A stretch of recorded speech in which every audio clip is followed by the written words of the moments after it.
On s'intéresse aujourd'hui à la correction du 37, page 127 sur la résolution d'une équation avec un produit faisant intervenir des fonctions affines. Donc chaque fois que vous avez un produit faisant intervenir des fonctions affines, vous allez commencer par faire un tableau. Première ligne x, deuxième ligne le premier facteur, troisième ligne le deuxième facteur, puis après la ligne des produits. On va déjà vérifier à quel moment les facteurs s'annulent. Donc 2x plus 3 égale 0. Ça fait 2x égale moins 3, ça fait x égale moins 3 demi. Donc ça sera une valeur qu'on va rajouter dans le tableau. X moins 4 égale 0, x égale 4. Deuxième valeur qu'on va rajouter dans le tableau. On les fait à part pour pouvoir les placer dans l'ordre croissant. Donc moins 3 demi, puis 4. On met des tirets en dessous.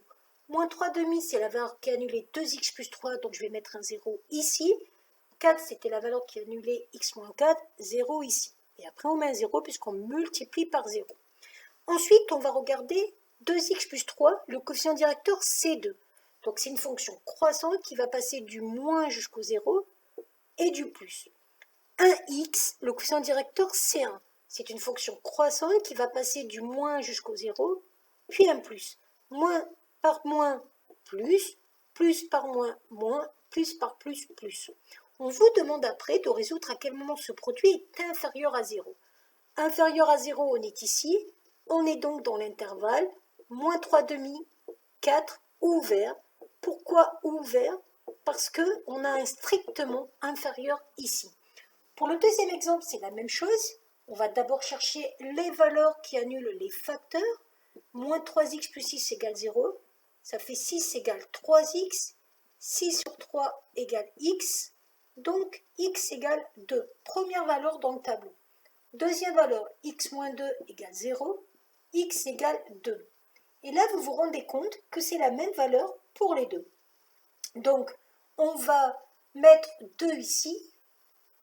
Le 2, 0, 0. Et puis, on va regarder les signes. Ici, vous avez moins 3 pour le coefficient directeur. C'est donc négatif. C'est une fonction qui va être décroissante.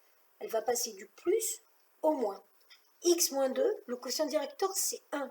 C'est positif, c'est donc une fonction croissante. Elle va passer du moins au plus. Plus par moins, moins, 0, moins. Et on vous demande de vérifier à quel moment c'est inférieur ou égal à 0. Mais c'est inférieur ou égal à 0 partout. Si vous regardez, ça veut dire que les solutions, ce sont tous les nombres entre moins l'infini et plus l'infini. Voilà.